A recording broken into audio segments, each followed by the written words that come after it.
I'm going to tell you how you can perform well and score high grades in your class 12 history board. And I'll also share some of my own secrets that helped me while I was preparing for the same. So watch the video till end. We all know that history is such a vast subject. We have so many time, dates, and even to remember. And I know most of you were like very disgruntled from your history preparation. But don't worry, I am here and I'll guarantee you that this video is going to be a life-saving video for all of you. And moving further, we have to know about history 2026 examination. So now first of all we are going to decode the 2026 history exam paper.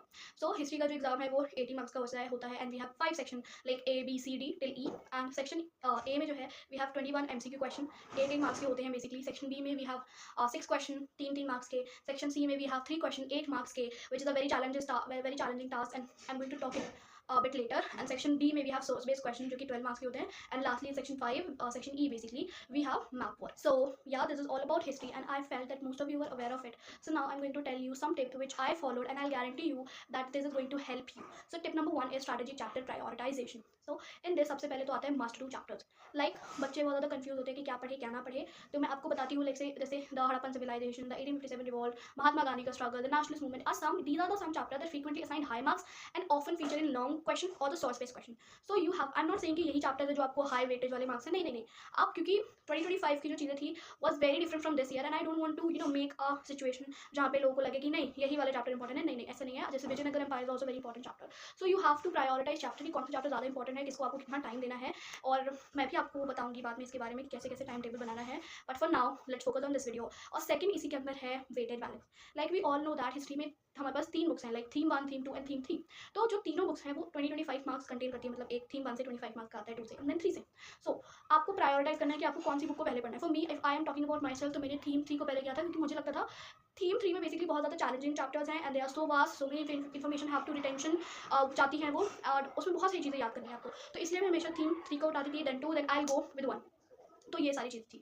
So tip number 2 is the art of answer writing. इसमें सबसे पहले हम बात करेंगे point wise strategy के बारे में. सो instead of using big paragraph और उतना ज़्यादा पजल्ड और विवाइल्डर्ड ना होके पॉइंट में अपनी बातों को लिखे, पॉइंट में सीक्वेंस में अपनी बातों को लिखे तो वो ज़्यादा ही अच्छा इफेक्ट देता है और आपका पेपर जो है वो एकदम नीट एंड क्लीन लगता है और जो एग्जामिनर है वो भी उसको इतना ज़्यादा प्रॉब्लम नहीं होती है ये सारी चीज़ें करने में. So second thing is structure is the key. और इसमें बेसिकली 8 मार्क्स के क्वेश्चन जो होते हैं वो ज़्यादातर प्रॉब्लमेटिक होते हैं क्योंकि we all know that 8 marks के क्वेश्चन में कितना क्या क्या लिखना है, किसमें क्या लिखोगे कुछ समझ नहीं आता. लाइक अगर मैं अपने बारे में बात करूँ तो हमारी जो टीचर थी उन्होंने कहा था कि मतलब अगर तुमको कुछ समझ नहीं आ रहा 8 मार्क्स में तो still you have to write for like 1.5 page for like 8 marks के क्वेश्चन और 3-3.5 पेज तो भरने ही है मैक्सिमम 8 मार्क्स के लिए. सो इसमें सबसे अच्छी वर्क करती है स्ट्रैटेजी, वो है sandwich strategy. Basically what is sandwich strategy is, सबसे पहले तो आप जब भी 8 मार्क्स के क्वेश्चन अटेम्प्ट करोगे, this is only for 8 mark का क्वेश्चन, तो आप सबसे पहले इंट्रोडक्शन दोगे कि फॉर एग्जाम्पल अगर आपसे 1857 के रिवोल्ट के बारे में पूछा गया क्या रूमर्स स्प्रेड हुए तो सबसे पहले आप बताओगे इंट्रोडक्शन कि ये चीज़ें हुई. फिर आप आओगे बॉडी पे और बॉडी भी कैसी होनी चाहिए कि रूमर्स कैसे कैसे फैले, व्हाट इज रूमर आप बताओगे कि एक मिस इन्फॉर्मेशन ये सारी चीज़ें. फिर आप बताओगे जैसे फ्लावर में चीज़ें मिक्स की गई और कार्ट्रिजेस के बारे में आप बताओगे ये सारी चीज़ें. आप सीक्वेंस में ही जाओगे, ये नहीं पहले आप कुछ लिख रहे हो फिर बाद में कुछ लिख रहे हो. और लास्टली बाय द एंड आप क्या लिखोगे, कंक्लूजन लिखोगे, कंक्लूजन लाइन लिखोगे. सो अगर 8 मार्कर के लिए अगर आप सैंडविच स्ट्रैटेजी फॉलो करते हो तो it is not a big task कि आप स्कोर कर. So third thing in this strategy is to highlight the main word. So instead of using different kind of colourful pens और black और blue pen, simply underline the main word with a pencil और ये अच्छा लगता है. उसके बाद tip number 3 is revision technique. तो रिविजन बहुत इंपॉर्टेंट है, it is a very pivotal step. ठीक है, तो सबसे पहले टाइमलाइन मास्टरी की बात करते हैं. तो we were like so bewildered and like so bemused कि टाइमलाइन को कैसे याद करेंगे, इवेंट है, सो बहुत सारे नेम्स है, ये सारी चीज़ें. So create a single page timeline of each chapter और different theme. We have 3 themes, तो हर एक बुक का कर लो या हर एक चैप्टर का कर लो to visualise the sequence of event. And I guarantee you इसके बाद अगर आप सिंगल चैप्टर का भी करो ना, 12 chapter is not a big task और करना इतना मुश्किल नहीं है. हर एक चैप्टर की टाइमलाइन बनाओ, उसको रीड करो डेली और पेपर वाले दिन अगर एक भी वर्ड उसमें से भूल गए तो फिर आप देखना यू विल नेवर फॉरगेट अगर आप उसको ऐसे करते हो. Second thing is in this strategy is NCERT focus. NCERT reading is very important. Like हमको पता है जो 21 मार्क्स के एमसीक्यू बनते हैं वो कहाँ से आएंगे, वो सारे एनसीईआरटी के बीच में से आएंगे. वो सारे आपसे पूछेगा ये कब हुआ, ये क्या हुआ, ये किसने दिया, ये किसने दिया. सो ये third thing in the strategy is source based question. जब हम इतनी सारी चीज़ें कर रहे होते हैं तो हम सोर्स बेस्ड क्वेश्चन को करना भूल जाते हैं. आई टेल यू कि सोर्स बेस्ड क्वेश्चन 12 मार्क्स के आते हैं आपके पेपर में, वो भी 3 तो अगर आप एनसीईआरटी कर रहे हो तो आपका सोर्स बेस्ड क्वेश्चन कवर हो जाएगा पूरा. एंड इसमें ही लास्टली हम बात करेंगे मैप वर्क के बारे में. ठीक है, मैप वर्क भी 5 मार्क्स का आता है, इट इज़ वेरी इंपॉर्टेंट. और मैप वर्क बहुत ज़्यादा ही कंफ्यूजिंग होता है क्योंकि वो डायरेक्ट बताएगा नहीं आपसे क्या पूछना चाह रहा है, वो आपको बोलेगा यहाँ पे अच्छा घूम फिर के ये हुआ था, बताओ क्या हुआ था.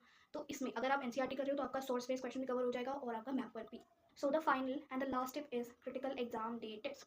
सो इसके अंदर हम बात करेंगे टाइम मैनेजमेंट। लाइक हिस्ट्री का पेपर बहुत बड़ा है, 3 घंटे के अंदर कैसे होगा। तो इसके अंदर मैं एक ही चीज़ बोल सकती हूँ कि सैम्पल पेपर को सॉल्व करना शुरू करो, पिछले प्रीवियस ईयर जो क्वेश्चन है उनको सॉल्व करो, और कब शुरू करो, कब टाइमर लगाओ।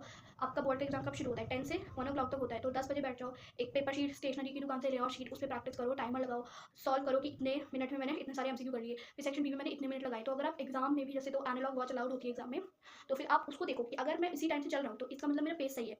अगर आप ऊपर नीचे होते हो तो फिर आप उसको अपने हिसाब से मैनेज करो। सो time management is very important. And the second thing is never leave question.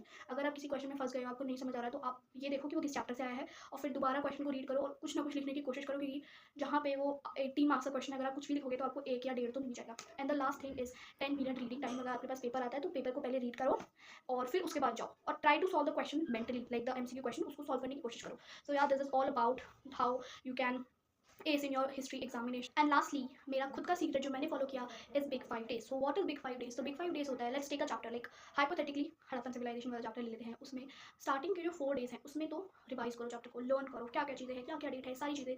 But 5वें दिन 5th डे में आपको क्या करना है, गूगल पे जाओ, यूट्यूब पे जाओ, and we have so many different educational app, वहाँ पे टेस्ट फॉर्म करो।